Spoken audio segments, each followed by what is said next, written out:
blessés, de gueules cassées. Aussi, la nation décida d'entretenir le souvenir de cette épreuve, parce qu'elle pensait qu'elle ne pourrait plus jamais revivre un tel drame et que rien ne devait être oublié.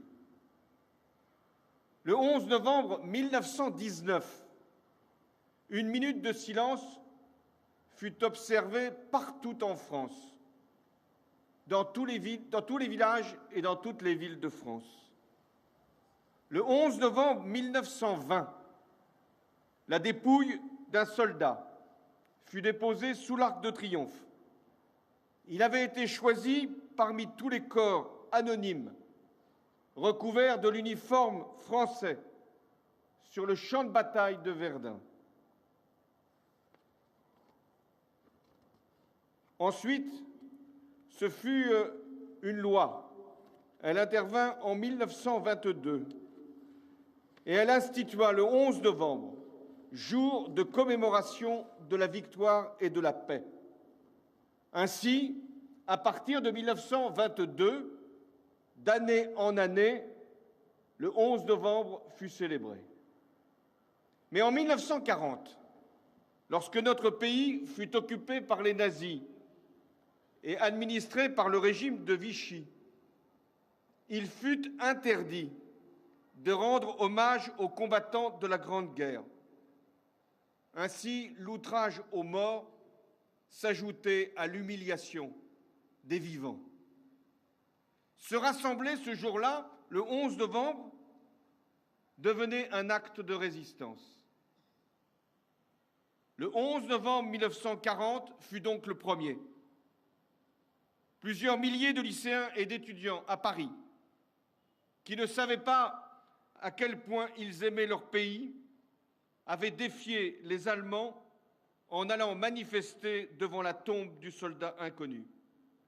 Ils y déposèrent des bouquets de fleurs, entonnèrent la Marseillaise avant d'être dispersés par la Wehrmacht.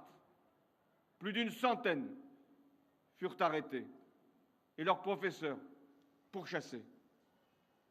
2 ans plus tard, le 11 novembre 1942, alors que les nazis envahissaient la zone sud, les élèves du lycée Lalande de Bourg-en-Bresse eurent l'audace de se réunir autour du monument aux morts et de clamer leur attachement au général de Gaulle.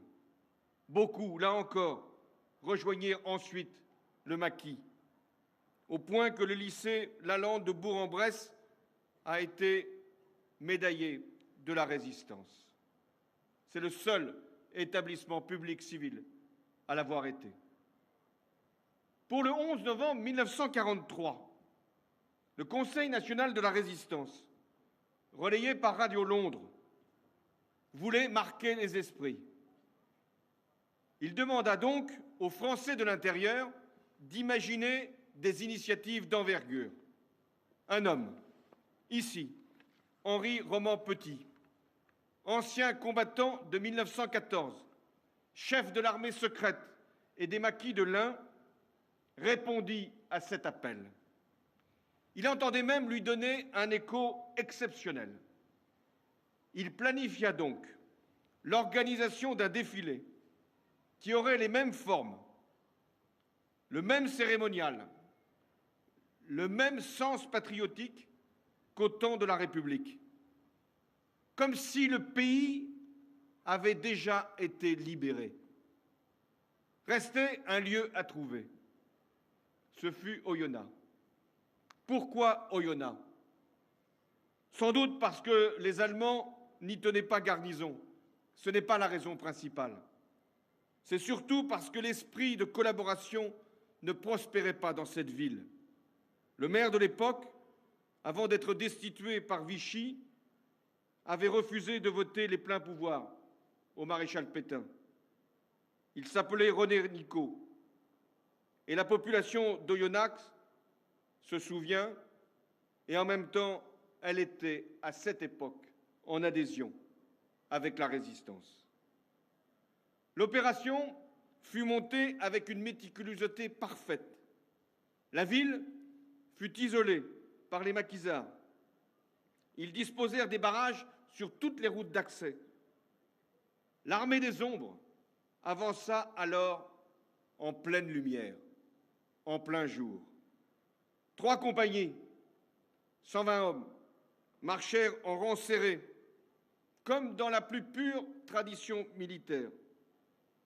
Ils déposèrent sur le monument une gerbe de fleurs en forme de croix de Lorraine.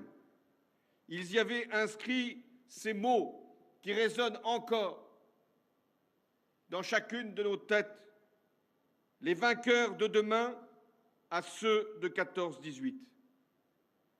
Après 1 minute de silence et la sonnerie aux morts, retentit la Marseillaise, chantée avec ferveur par la foule rassemblée. Nous avons à l'instant vécu ces moments. C'était le 11 novembre 1943. C'était le plus bel hommage qui pouvait être rendu aux anciens combattants de 14-18. Leurs fils venaient risquer leur vie pour rappeler que leur père avait donné la leur pour la même cause. Cette cause a un nom, elle s'appelle la liberté. Le retentissement de cet exploit fut considérable. Il gonfla d'ardeur les forces de la résistance et justifia enfin le développement de leur armement par les Alliés. Churchill et Roosevelt furent en effet convaincus, après ce coup de tonnerre, qu'il était temps, qu'il était plus que temps, d'armer les résistants. La légende rapporte que lorsque le général de Gaulle apprit cet événement, il versa une larme. Ce coup d'éclat a marqué notre mémoire collective. Il figure parmi les grands gestes patriotiques d'une période, celle de la résistance, qui n'en a pourtant pas manqué. Il y a des témoignages, il y a un film qui a été réalisé par un témoin de l'époque. Il avait 17 ans. Nous en avons vu ici des images. Et puis, il y a un survivant de cet épisode glorieux. Il est parmi nous, Marcel Lugan. Marcel Lugan, vous êtes le dernier acteur de ce défilé de l'espoir. Vous étiez le clairon, on vous entend encore. Qu'à travers vous, Marcel Lugan,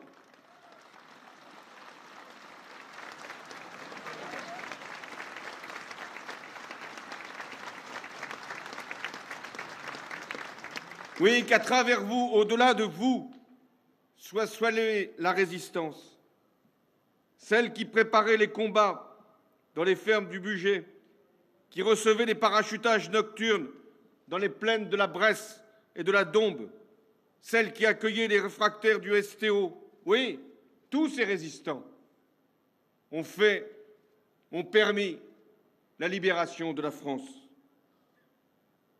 Au lendemain de ce 11 novembre 1943, les occupants qui avaient été pris de court se vengèrent sur les civils, comme dans le village de Dortan, entièrement brûlé, ou à Nantois, en cette funeste journée du 14 décembre 1943, où 150 hommes, dans la force de l'âge, furent arrêtés, 116 déportés, 98 qui ne revinrent jamais. 70 ans plus tard, nous sommes réunis, aujourd'hui, dans la fidélité du souvenir, pour évoquer deux guerres terribles. La Grande Guerre et celle de 40-45. Nous ne les confondons pas, mais ici, à Oyonnax, elles se répondent l'une l'autre. Car ici, à Oyonnax, il y a eu des hommes qui ont voulu utiliser le souvenir pour rallumer l'espoir. Ici, à Oyonnax, il y avait des hommes qui voulaient rendre hommage aux morts et mobiliser les vivants. Ici, à Oyonnax, il y avait des hommes qui voulaient donner de la fierté à leur pays au moment où il doutait de lui-même.